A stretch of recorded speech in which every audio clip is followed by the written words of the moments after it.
what you may have found yourself is being the victim of being over-diversified. For as well as we did, parts of the global marketplace really had pretty poor years. I think it's a fair statement. And so if you were nimble and stayed more domestic focused, stayed focused on investments that a strong U.S. dollar wouldn't necessarily hurt, then I think you're coming into the new year with a position of, okay, let's maybe take some money off the table, get Trump inaugurated, and see if there's a pullback that we can kind of go fire on all full cylinders. If you stayed invested, let's say, John, in a traditional type portfolio with a lot of dollars allocated internationally, I think what you need to look at is maybe rebuilding the dike. And that would be, do you pull some profits out of small and mid-cap positions, reinvest in probably Europe or Japan-heavy international? I'm still not a fan of emerging markets, but do you kind of rebalance your portfolio that way would be the direction I would say would be what I would take. The view from 10,000 feet is we are definitely in a strong dollar cycle. So for those of us who have been through some of the big downturns in the market over the last 20 years, we need to be cognizant of what a strong dollar cycle will help and what a strong dollar cycle will hurt, and make the investments accordingly. I think some of the stuff we're going to go over today is typically small and mid caps had banner years last year, all mainly coming in the fourth quarter as the U.S. dollar appreciated. When we went into our dollar trade, we're up somewhere around 7 or 8% as of yesterday. So that makes it tougher on multinationals based here in the U.S. getting their money back from those foreign markets, and it really puts emerging market economies, John, in a vice, because a lot of their debt is priced in dollars. So as the dollar appreciates, the amount of debt they have appreciates.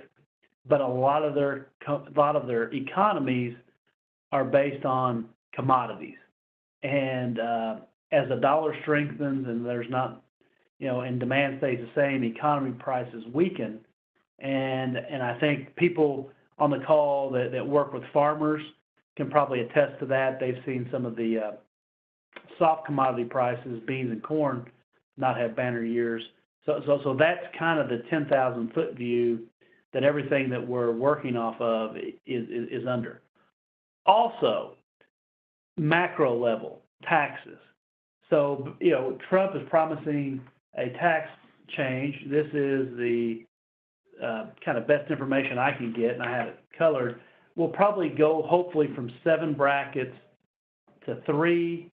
One of the things that looks like may fall by the wayside is for those people that can stay in the 15% bracket, they pay no taxes on capital gains and dividends. That's probably getting ready to change. Also, it looks like that potentially on flow-through entities, I think a lot of people, if you have an entity on this call, like an S-Corp or LLC, et cetera, you may be paying a flat tax on an entity of 25% instead of going through the grid. For some of us, that will be a good thing. For others, it may not be that good of a deal. So by and large, the tax changes have also started to affect the investments. The easiest one to see is on municipal bonds. Municipal bonds have been hammered with a double-edged sword of rising interest rates. The 10-year now is at 246. 3-month LIBOR is right at 1%. And the other edge of the sword, the potential for lower taxes. I think in the long run, this is probably a buying opportunity. My thought is that our tax situation will probably end up looking like a roller coaster. If you can think past the Trump administration, I think what you have to see what's coming is higher taxes. So any transitory period where there may be lower taxes might be a period of time to take advantage of those. So that's another point on the investments. So for corporations that may have tax advantages, like today, Altria Group was mentioned by Bank of America Merrill Lynch as being one of those, that might help might help their performance. The final big macro theme I think we're going to talk about is inflation, and specifically wage inflation. So those businesses that rely on minimum wage workers to keep all the trains running, so to speak, and all the burgers flipped, their cost of doing business may be increasing, John, over the next year. So those are kind of the three macro themes I would go into the year thinking about. The fourth theme is kind of a constant. It is expect the unexpected. Let me pull up a chart from our friends at JP Morgan here. Guide to the market. I think everybody can see that. Is that pulled up, Jacqueline?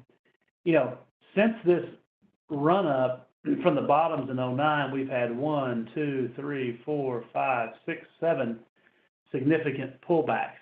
The longest period we've had without a significant pullback was pretty much a stretch from the beginning of 13 to the end of 13, and from the beginning of 14 to the end of 14.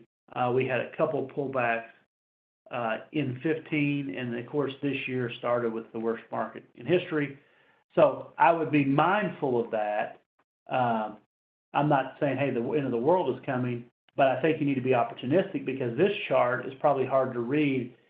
But over the last 37 years, the average intra-year within the year decline is about 14% on the S&P.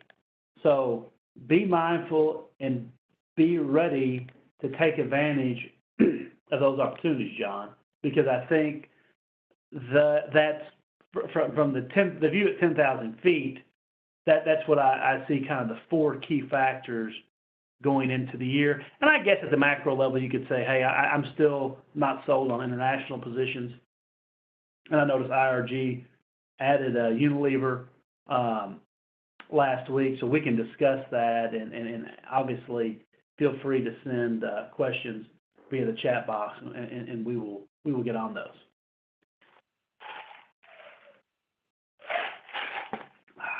So, John, what we're going to look for is kind of start off with, the ETFs that are pretty much in the wheelhouse. With rising rates, the upper part of these things have pretty much been hammered, with the exception of the UUP, which is our dollar index, and JLS, it held its own when the market turned down. But basically, most everything else took it really on the chin, mainly due to the fourth quarter last year in the fixed income department. We do not have the TIP on here, John, which is the inflation protected. I think you'll see on our mutual fund spreadsheet we have the Lord Abbott. Let's see, it's not on this one, but we have a Lord Abbott product that is inflation protected. So you're using that instead of the ETF? Yes, and the performance has been quite a bit better. It's an LIFF, I think, AX or something. It's the Lord Abbott, but yeah, the performance has been staggeringly better. So that's one area where we'll use a fund. We can kind of see that's done, pretty well. But bonds have mainly been under pressure. We look at continuing to use UGA that we got out of that trade just recently because unleaded gasoline had a run up. But basically where we are on the equity returns, equity ETFs, John, RSP, IWM, IJH in the mid-cap sector continue to be the horses. They had really good years last year. Very, very, good funds. We, in our kind of balance model, overweighted the mid and small earlier in the year, which actually, absolutely helped. Healthcare returns have struggled. We haven't abandoned the IBB. We've kind of bought more. And, basically, what we've continued to do is stay out of the European markets and not use the global indexes and focus either on the iShares sector or subsector indexes on the ETFs and or the Vanguard versions. So just depending on what your preference is as a practitioner, that would be, what we would see. On the stock side, these are kind of current. Now, it'd be interesting. Can people on the chat box, who uses S&P models, who uses IRG, and then who uses both, and who uses none? I guess that's kind of this little piggy with the market. Somebody's missing a toe, but I'll kind of go over those. Basically, the top one is the S&P Total Return Strategy. It's more value-driven. Yum Brands on the bottom spun out. Yum China. We sold that as soon as it got dumped. But basically, they've got analog devices, Apple, AT&T, Boeing, Bristol-Myers, Capital One, Digital Realty Trust, GE, Gilead, Intel, Magellan, Spire, which is another kind of REIT, T. Rowe Price, Walmart, and Yum Brands. For the longest time, they had Chevron in here, and they punched out of that during the year. Boeing has been a home run here with the defense spending. T. Rowe Price has definitely come to life, as has Capital One. Bristol-Myers has been a little bit of a they had some bad news on a cancer drug, but basically the portfolio performance was pretty outstanding last year, as was the high cap. So this is more of the S&P growth model. There's about 14 stocks here. You got Google, Amgen, Canadian Railway, Church & Dwight. If you don't know what Church & Dwight is, that's Arm & Hammer baking soda. They're a consumer staple. They also make other products. Cigna, Disney, East West Bancorp has been on an absolute one for the record books tear since they added that. It's up double, almost 50%. J.B. Hunt, J&J, Qualcomm, TJ Maxx, Travelers, UTX in the defense space, Walgreens, and then Wells Fargo. They've kept it. The main thing we like about the S&P models, John, is they change anytime they need to change. Some of the other models out there change just at the quarters or around the quarters, but definitely the S&P models change anytime they need to, and I think that served them pretty well. These are the two main models that we use in our system, and we've used them for years and have been pretty pleased with them. On the Ameriprise side, what we have a lot of people using that we see is the MDG. Would you agree with that, John? Definitely, yes. That's probably the most widely used portfolio I see advisors using. Yeah. So MDG just made some changes like Friday. That's why Grant didn't have time to update these. Kimberly Clark came out, and they added Archer Daniels Midland, so ADM, Dow, DOW, and Carnival Cruise, CCL.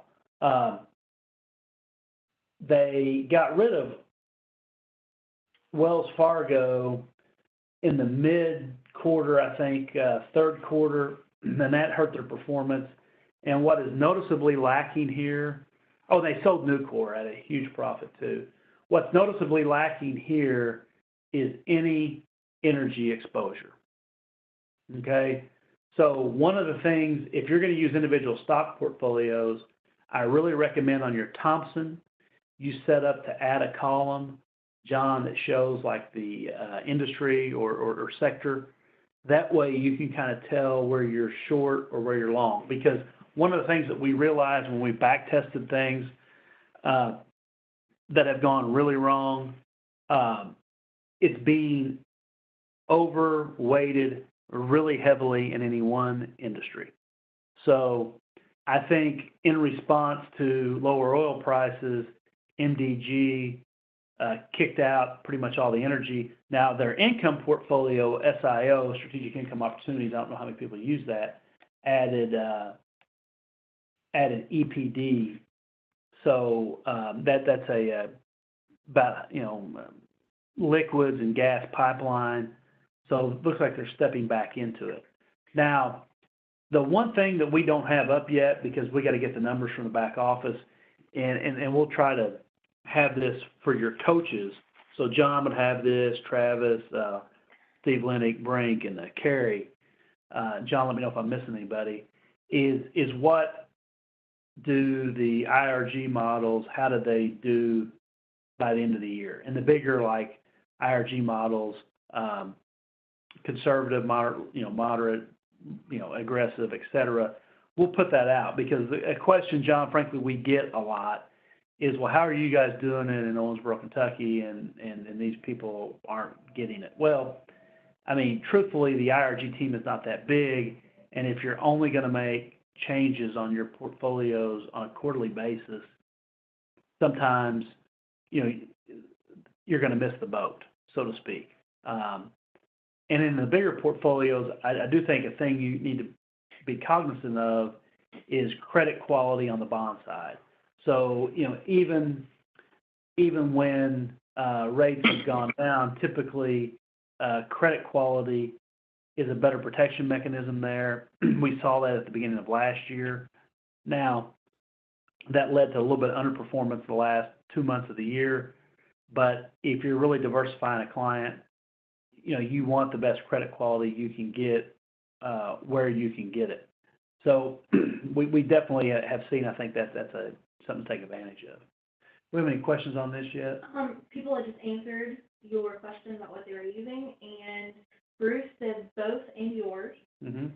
Darren said IRG, and Tom says use IRG, MDG, and SIO, but also some of our own. Okay. Yeah. So for those of you who are using some of the IRG models like MDG and SIO and their asset allocation, you're seeing that. I mean, you see that they typically will wait to around the quarters to make changes. It's not always after the quarter passes. It might be right before the quarter passes to make changes there. So just be aware. If that's something you don't like, then you may want to look at the S&P models.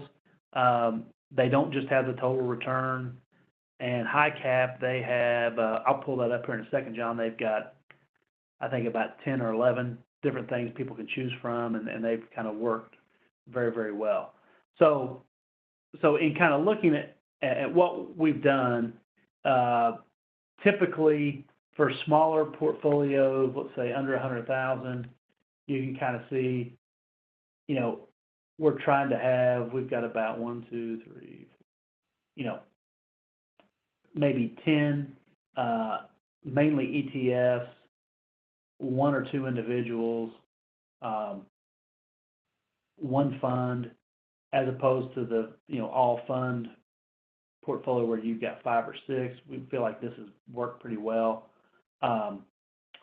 You will notice in these portfolios we've used, our real international exposure has been Sweden, EWD. I'll get into that before we get off the call. On the 150 to 250, you can kind of see you can kind of build out that model at a couple more additions, or do it all with mutual funds and start adding some individual stocks there. Obviously, at 250 and above, we're working mainly with a lot of individual stock positions there. And pretty much once you get over 500, that's pretty much what we use. Here's a couple other options. I will say, really look at that UUP. I mean, it's had a run up, and be careful, don't pile in. It doesn't pay any dividends at all, but it's a good way to kind of ride what I think is going to be rising interest rates that will cause the dollar to be stronger against the yen, the euro, the pound, and other currencies, including the Swedish krona and Swiss franc that UUP is up against. The base model, still, we have not changed. The old bread and butter, 4-3-2-1, we kind of start off everybody here with about 40% equity, 30% fixed income, 20% alternative, and 10% non-correlated. In the alt space right now, we're heavy. We got out of gasoline, so we're heavier into silver. The non-correlated is the U.S. dollar trade. We've got REITs in the alternative space as well. And for some of the bigger portfolios, we've used some of that kind of low core stuff, et cetera. So that's still been the main workhorse, John, on what we do. We have not really deviated from that for a long time, and I mean, I think it's worked out pretty well for us. We've got a question. Sure. Darren said IRG specifically lowered the alt exposure in their tactical models. Any concerns with the reaction to PPF with the expected interest rate hikes in 2017? Reaction to PPF? Or PFF, sorry. Yeah, okay, so that's the preferred. So they're calling, I think, the preferred and all. You know, and looking at this, hang on. Oh.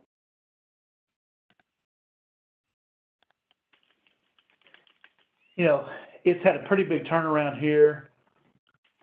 What I've noticed about preferreds, guys, is this: if you look at the actively managed world of some of the preferred funds, it appears the $1,000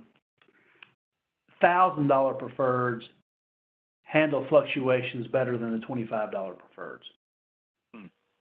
Now, here's the other thing: if you break this down, Darren, my gut is you're going to have a massive overweight of financial stocks and that type of thing. As long as this continues to have more financials than utilities, I think you're going to be okay. I would use any downturn. That's what we did with Wells Fargo, in any bigger financial names, as long as it's not going to wreck their balance sheet, to buy the individual preferreds, because it's something a little bit easier to track. But to this point, we have not cut out on our discretionary accounts our preferred exposure very much at all. Where we've lightened up around this area, we took a little bit of profits from some of the convertible spaces, but basically, I think as financials rally, this should kind of hold up pretty well. But you can obviously see the price decline. Because even though rates have gone up, I think what we're going to get, John, is a little bit of kind of come back to reality on interest rates, that even though they're going to go up, we're still going to be at relatively benign levels, historically speaking. He also asked, what about using institutional preferreds instead of retail preferreds? Yeah, that's the $1,000. Yeah. So basically, what he's asking there is use the bigger denomination. Yes, that's what I would say would, I think, help your performance as well. We talked a little bit about convertibles. They have been a juggernaut. I mean, the one SMA we use a ton of is the Mackay Shields convertible bond one. I've got people now, John, that have had it over a decade. It is a 8% a year or more, just massive, consistent returning investment. It's not always going to do that. I mean, I know those are going to have bad years, and they did in 2008, but it's something to look at as hopefully the economy improves, and rates, even though they're going to go up, may not go up a lot.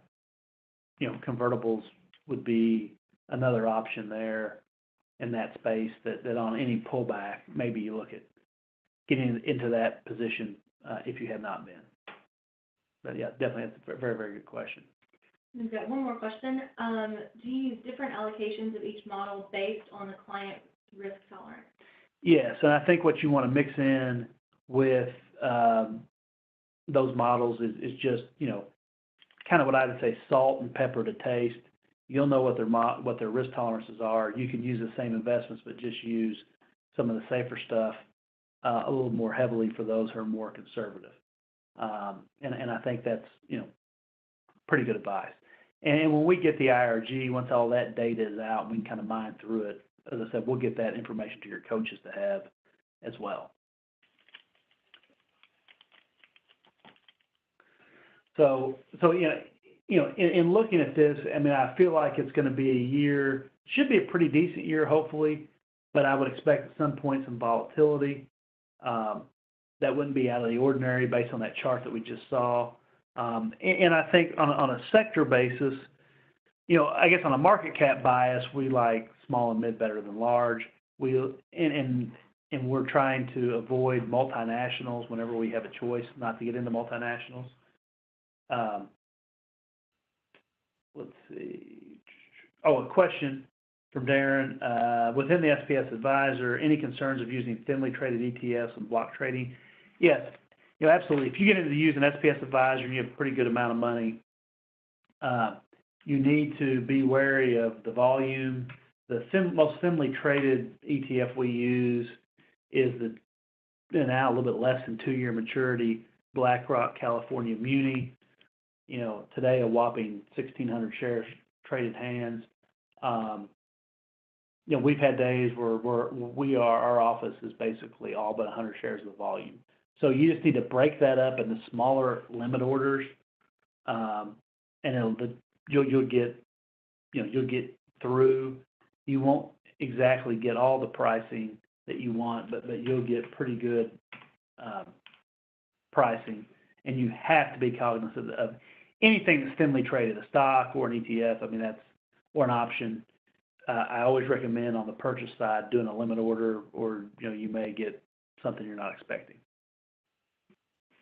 Yeah, good question. So I didn't think you could use limit orders with block trading and SPS. Yeah, you call the back office, let them know it's thinly traded. We've been able to do that. Just on the buy side, you can't really do it on the sell side. You have to use an alert.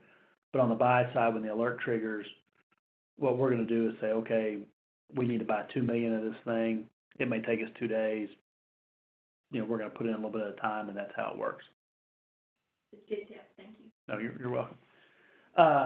So John, so I would expect, if rates continue to go up, there obviously is going to be pain in the fixed income market. That's another reason to look at the UUP. How do I move my screen? Oh, voila. It's kind of plateaued out here a little bit, but as the projections on the dollar continue to be pretty reasonably good, that's kind of been our little what I would call home run there to kind of keep all the wheels on when we need to. Mike Thompson possessed because it keeps going back to PFF. They must really like it. But I would be aware of that. I do think probably, John, you'll see us kind of recommit to some international positions as the year goes on, especially if they continue to get beaten up. Our Sweden trade, we're in this around $24, 25 and change. We love the dividend on it, and that's kind of been our main international right now. But you can look at adding international exposure through either a fund that may be managed for currency risk, it would be a great idea, or an ETF managed for the same way, or looking at ADRs, just depending on the size of the client portfolio, their risk tolerance, and your comfort level on choosing something. My recommendation would be something that would be, at this point, play into the dollar strength camp. But as hard as it is for our multinationals to make money, if you find some companies overseas that make the bulk of their money in the U.S. and they're bringing it back to a lower currency environment, like the Eurozone, for example, or Japan, they're going to have the opposite side of that trade, and that should be pretty good. And I would think probably, as we get to the end of the first quarter, that's going to be an idea, John, that we really dig deeper on, so to speak, finding the value there.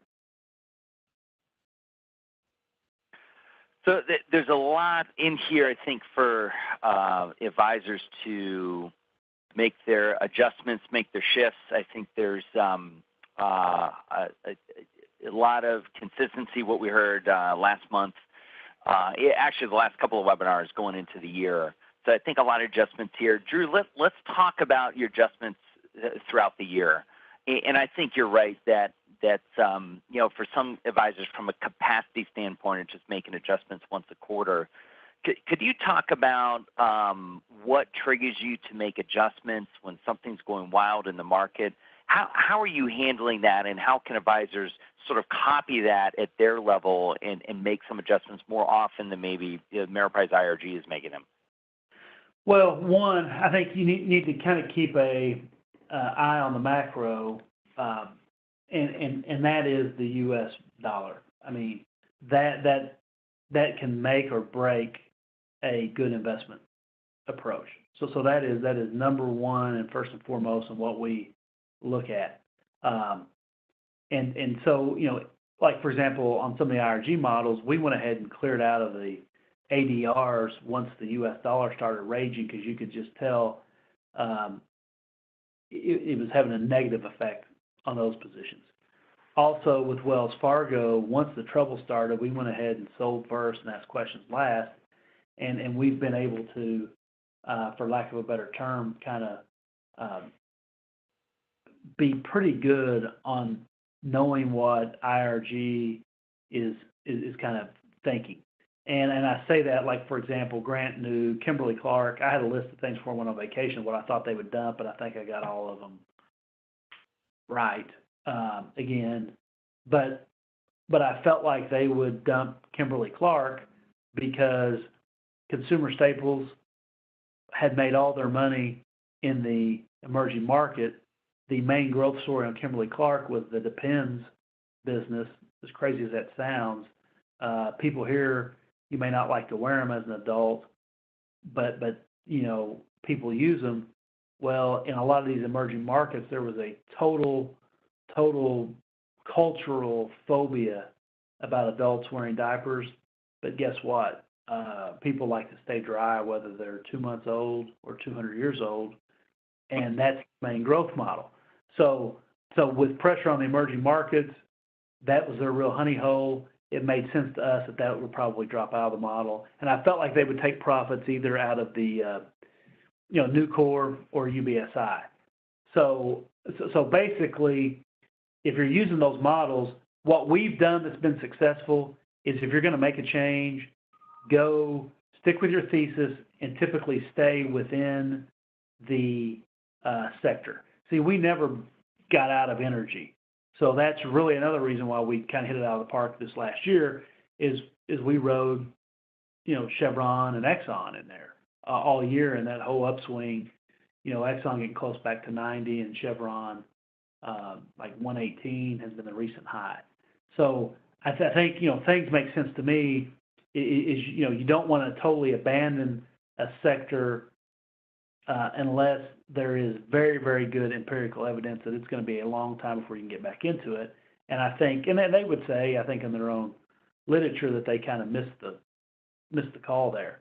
So I think look at the macro level stuff. So basically, what would a strong dollar impact negatively and positively, and make changes accordingly. Also, if you've had something like Nucor that did just absolutely explode out of the box, East West Bank Corp, on the S&P models, don't be afraid to take profits. No one's ever gone broke taking profits. So those are key guideposts that I would say that we go by when we look at when to make a change, kind of before the model makes it. From a big picture on some of their other models, I think you want to see. I don't know how rapidly they reduced their large cap exposure, John, and went more to mid and small. But that would be what we looked at, because in our models we went to mid and small probably September, October. Grant could tell you for sure where we really overweighted those, and that went right into our wheelhouse.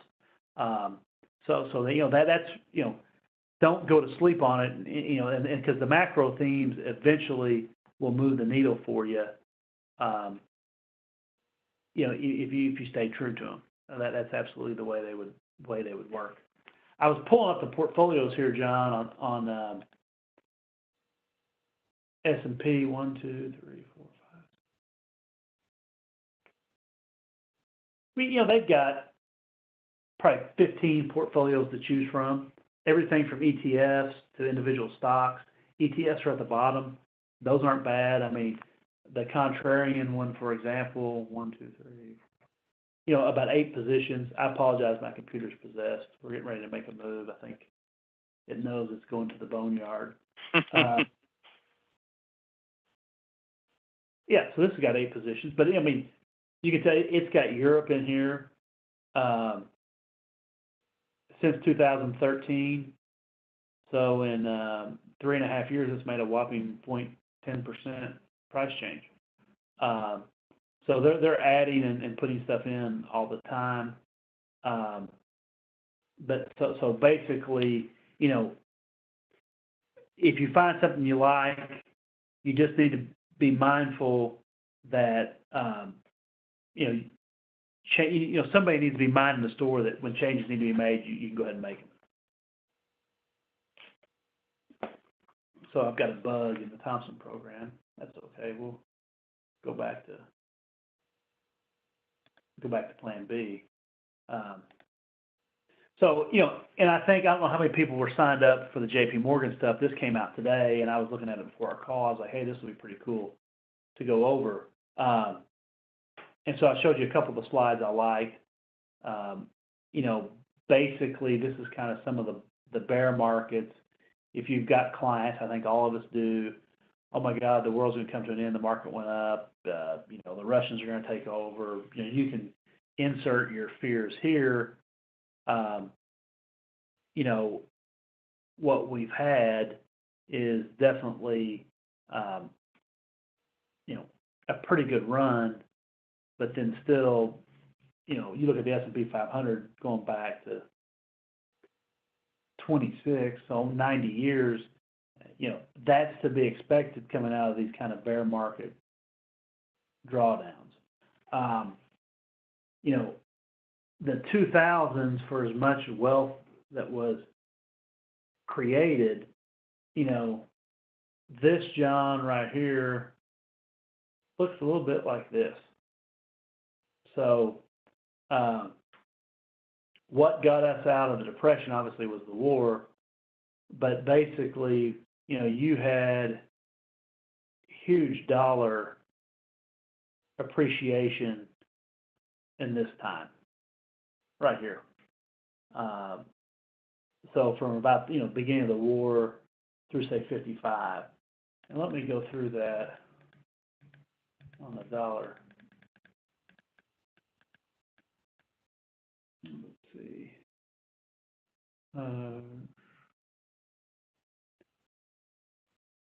Currency. Let's see, where was the dollar? Trade in the US dollar. Yeah, 30. Okay. Hey, wait. Oh, Jack, she's awesome. So basically, you look at trade in the U.S. dollar. We've had from 2012 here, in the end of 11, John, let's call it, you've had basically a 50% increase in the trade-weighted dollar. That is a huge amount. So go back to the end of the 90s. Your clients are like, well, no, Bill Clinton made me all this money. No, a strong dollar made him a lot of the money. And these steep declines here, if you go back from really the dot-com bust to the bottom of the market in 2009, that's a weak dollar cycle. So I guess what I'm saying is, you play your cards right.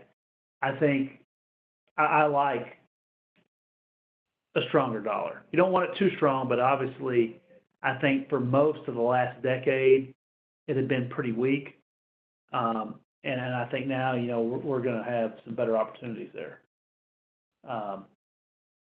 Price of oil, kind of something similar. As the dollar sank, look what happened to the price of oil. So almost the same charts, because that goes back to my commodity comment, John. As the dollar strengthens, oil prices should come down. If you guys take one thing away from this call, take that away from it. Because, look at this run up in oil prices. That's basically the dollar going from 112 to 70. So the dollar lost 50% of its value that helped translate into almost a six-fold increase in oil prices. So with the dollar being stronger, I would think that that bodes well for oil prices here being inexpensive, which should help us.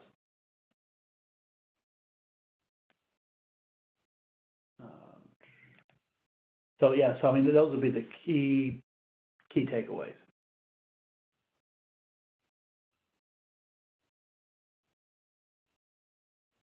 Jay, we have any questions coming up? Okay. John, what questions do you get from people at D2 or other advisors you meet?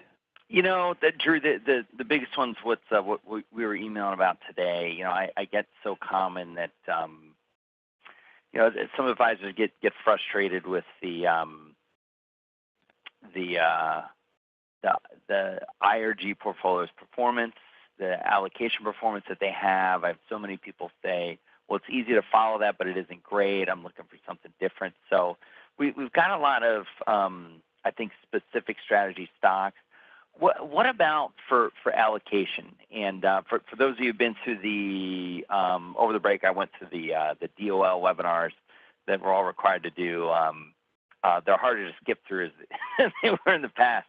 But I actually paid attention to that one, and they talked about the allocation that we have to use with our accounts and have some kind of backbone to client portfolio allocations. And IRG is designed for that. But, Drew, what else is out there? What else can advisors pull from for an overall allocation source? I mean, you've got a ton of what they can plug into, but what can they use, you know, going forward as kind of a compliant allocation source to build client portfolios from and modify them as they go? Well, S&P has a pretty good basic one. They'll have Sam Stovall runs that. It's on your Thomson desktop up there under research. And it's basically kind of more of a 60-40-ish type thing. You know, you can definitely, you can look there. You can get with your wholesalers and maybe say, okay, you know, what are the best minds at your firm saying as far as allocation goes? You can look at probably go anywhere allocation funds that have historically provided what I would call most consistent returns and model your changes after those. I mean, you know, we are, for as well as we did in our SPS accounts, John, I mean, we only had, I think 3 of the 10 models that had even more than 40% in stocks. So, you know, that's a, you know, it's kind of what you put in there, I think, that makes a big difference. You can kind of see, we're on the IRG stuff right now, you know, what did they add? Fixed income, they went to bank loans. Okay, so if you were at the High Point event, what did every wholesaler say you should be buying? And that was what, the first part of November or middle of November? Yeah, right before Thanksgiving, yeah. Okay, so, you know, 6 weeks before, if you're at that event, everybody was talking bank loans. So you can put the ETF or insert the funds that were there right there. Cut the intermediate down from 33 to 21. That's a 1/3 reduction, and pumped up the junk. Short-term ETF, the JLS, I would go with that instead of the SJNK because JLS, it's 2 years to maturity. They got rid of more of the European, bought Asia, okay, on international, and then, you know, look at what they did here. They got out of Exxon, went to EPD. They did that in the SIO as well. Added more financials, you know, wow. Added, you know, changed horses on big conglomerates and went more down market cap to mid caps. I mean, that's basically, you know, kind of what they did, you know, across the board. So, you know, in looking at it, if you guys on these monthly, I mean, I think on the monthly calls, John, I've on some of this stuff, we've been talking about it for probably at least 3 to 4 months. Mm-hmm. You know, JJ's in there shaking her head. So I would say the best thing you can do is be on these calls, or have somebody on your office on the calls, because we're going to start always at the big picture, and you can see here they removed the tip. Mortgage backs.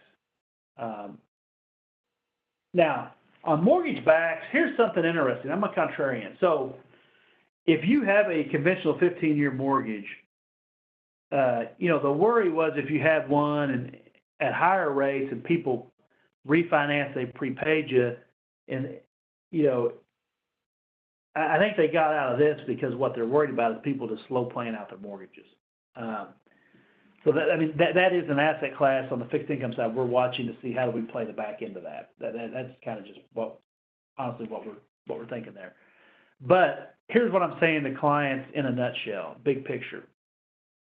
For 2017, we are going to probably start the year out staying underinvested internationally, avoiding emerging markets, being in the strong dollar trade, and looking for good credit quality, shorter time frame on our fixed income.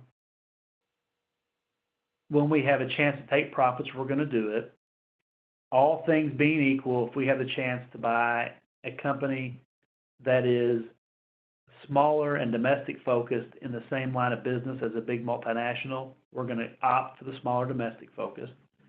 And there will be times where we have more cash than normal. Are you okay? Everybody in the last week and a half, they're absolutely dialed into that. So, more mid and small, less big multinational. The sectors, because of the presidential stuff that we look at, eventually we want to overweight on, is going to be energy, financials, and defense. Here's the back page of our most recent BCA article that came out yesterday. A consolidation phase in financial markets is overdue. We think that'll come up, but basically,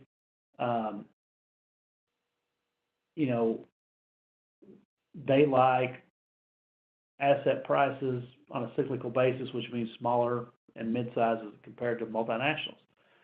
So basically, that's kind of the run to the end of, the Cliff Notes version of what they've been saying. That's what they look at. So as long as the dollar keeps rallying, that's what we're going to do. If there's a pause, we will change, but that's basically kind of what we're doing. So you can see they're comfortable sticking with a small cap bias. Good question. Oh, question. What are you using for small accounts under 50,000? We're losing C shares in April. Guys, I'm telling you, this is a great question, Darren and John. We need to do a webinar on it. Is the old commission-based brokerage account? What strategies can you do to keep people invested? Now, Darren, here's the thing. You got to be fair to everybody, you need to be charging at least 1% on every trade, probably 1.25%. But there are solutions there. And yes, I would say probably something ETF-based is what we're starting to use. But, I can't pull it back up because my damn Thompson went down. But like that, those S&P models, those are like, I would say 4 to 6 positions for a $50,000 account. That's perfect. So John, we need to be thinking about that. We can put that on the calendar sometime. Great. Yeah, it's a great one. I think we should definitely tie that into one of our topics. Yeah, if we're losing in April, we probably need to do that in March. Yeah, I agree. I'm thinking that too, Jacqueline. So let's. I know we got a lot of neat topics planned through the year, which is exciting. But yeah, we should definitely let's make that part of our March one. And you're right, there. It's going back to the past, some things that have worked before, and can still be very low cost for people. And I think it's an easy one to build in. Great question though. That's been a big one. I've had that one come up quite a bit in coaching sessions. I think a lot of advisors think about that. So excellent one. we'll definitely look into doing some things about it. Any more questions out there before we kind of wind things down and wrap up today? Is that it, Jacqueline? Okay, well, we will, our February one is going to be a ode to Valentine's Day. And keep in mind, when we did it last year, we were right at almost the bottom. So we'll see what happens. We'll have a new president, John, by the time we do our next call. Right. I think it'll be interesting as always. So so stay tuned. If you haven't signed up already, we have our Barron's event coming up the end of March. It's limited seating. So go ahead and get in if you have not, now that you get back into the groove of the new year. But it's going to be a very exciting year in many ways. So keep these on your calendar. We got a lot of great coaching sessions coming up. So let's all stay bullish, and let's make 2017 your best year yet. So everyone take care out there. We'll see you in your coaching sessions real soon. Hey, thank you.